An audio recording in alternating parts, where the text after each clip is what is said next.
समर्थांचे मठ अनेक असतात, पण समाधीस्थान हे एकमेव आहे. अक्कलकोटमध्ये असलेल्या या समाधीस्थानी माणूस त्याच्या पुण्याने आणि कर्माने येतो असं म्हणतात. कारण स्वामीच म्हणून गेले होते की माझ्या वडाच्या पारंब्याखाली बसून भक्त जप तप करून आपापल्या गावी निघून जातील. असं ते कित्येक वर्ष करतील. ज्या दिवशी त्यांचे कर्म शुद्ध होतील, पाप नाहीसे होतील, त्या दिवशी ते या समाधीस्थळी येतील आणि याचं महत्व जाणतील.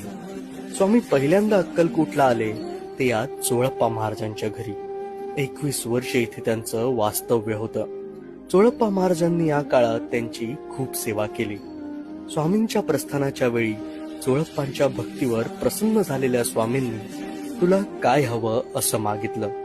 तेव्हा त्यांनी मागितलं की मला पैसा संपत्ती यापैकी काही नको, तुमची समाधी माझ्या घरी.